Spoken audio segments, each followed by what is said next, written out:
Natural ಆಗಿ enhance competition ಅಲ್ಲಿ compete ಮಾಡಿದ್ರೆ ಏನಾಗುತ್ತೆ ನೋಡೋಣ ಬನ್ನಿ.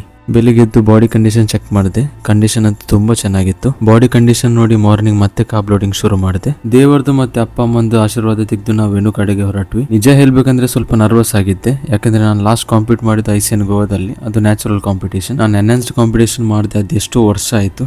ರಿಜಿಸ್ಟ್ರೇಷನ್ ಎಲ್ಲ ಕಂಪ್ಲೀಟ್ ಮಾಡಿ ನಾವು ಸ್ವಲ್ಪ ರೆಸ್ಟ್ ಮಾಡಿದ್ವಿ. ಶೋಗಿಂತ ಮುಂಚೆ ಒಂದು ಲಾಸ್ಟ್ ಮೇಲ್ ತಿಂದು ನಾನು ಪಂಪಿಂಗ್ ಶುರು ಮಾಡಿದೆ. ಈ ಬಾರಿ ನಾನು ಫಸ್ಟ್ ಟೈಮ್ ಜೀನ್ಸ್ ಮಾಡೆಲ್ ಅಲ್ಲಿ ಪಾರ್ಟಿಸಿಪೇಟ್ ಮಾಡುವ ಅಂತ ಡಿಸೈಡ್ ಮಾಡಿದೆ, ಯಾಕಂದ್ರೆ ಈ ಕ್ಯಾಟಗರಿದು ಸ್ವಲ್ಪ ಎಕ್ಸ್ಪೀರಿಯನ್ಸ್ ನಂಗೆ ಬೇಕಿತ್ತು.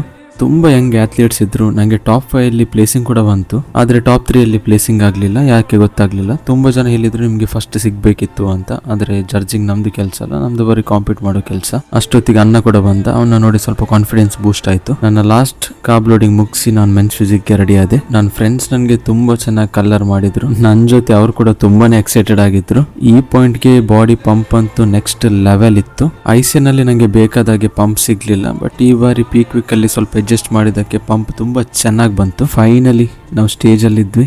ಈ ಮೂಮೆಂಟ್ ನಾನು ತುಂಬಾ ಎಂಜಾಯ್ ಮಾಡಿದೆ. ನನ್ನ ಪೋಸಿಂಗ್ ಆಗ್ಲಿ ಮೂವ್ಮೆಂಟ್ ಆಗ್ಲಿ ತುಂಬಾನೇ ಸ್ಮೂತ್ ಆಗಿತ್ತು.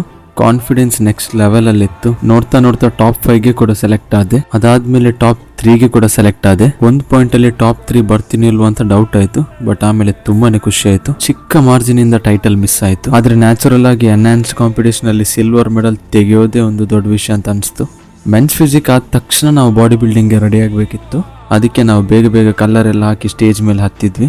ಈ ಕಾಂಪಿಟೇಷನ್ ಅಂತೂ ನೆಕ್ಸ್ಟ್ ಲೆವೆಲ್ ಇತ್ತು. ಸ್ಪೆಷಲಿ ಟಾಪ್ 4 ಅಂತೂ ಜಾಕ್ಡ್ ಆಗಿದ್ರು. ನಾನು ಎಕ್ಸ್ಪೆಕ್ಟ್ ಮಾಡಿರ್ಲಿಲ್ಲ, ಬಟ್ ನಾನು ಟಾಪ್ 4 ಕಾಲ್ ಔಟ್ ಅಲ್ಲಿ ಇದ್ದೆ. ನಾನು ಪೋಸಿಂಗ್ ಅಂತೂ ತುಂಬಾನೇ ಎಂಜಾಯ್ ಮಾಡಿದೆ. ಕ್ರೌಡ್ ನಮ್ಮ ಹೆಸರಲ್ಲಿ ಚೇರ್ ಮಾಡುವಾಗ ಆ ಸ್ಟೇಜ್ ಮೇಲೆ ಪೋಸಿಂಗ್ ಮಾಡೋ ಮಜಾನೇ ಬೇರೆ.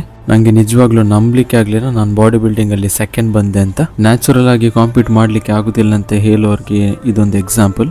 ಬರೀ ಕಾಂಪೀಟ್ ಅಲ್ಲ, ನಿಮ್ಗೆ ಟಾಪ್ ಪ್ಲೇಸಿಂಗ್ ಕೂಡ ತರಬಹುದು. ಆದ್ರೆ ಅಷ್ಟೇ ಹಾರ್ಡ್ ವರ್ಕ್ ಮತ್ತೆ ಡೆಡಿಕೇಶನ್ ಬೇಕು. ನನ್ನ ಫ್ರೆಂಡ್ಸ್ಗೆ ನನ್ನ ಅಣ್ಣನ್ಗೆ ಎಲ್ರಿಗೂ ತುಂಬಾನೇ ಖುಷಿ ಆಯ್ತು. ನಮ್ ಜಿಮ್ ಮೆಂಬರೇ ಬಾಡಿ ಬಿಲ್ಡಿಂಗ್ ಅಲ್ಲಿ ಟೈಟಲ್ ಹೊಡೆದದ್ದು. ಒಂದು ಮೆಮೊರೇಬಲ್ ಡೇ ನ ಫಿನಿಶ್ ಮಾಡಿ ನಾವೆಲ್ಲ ಮನೆಗೆ ವಾಪಸ್ ಹೊರಟ್ವಿ.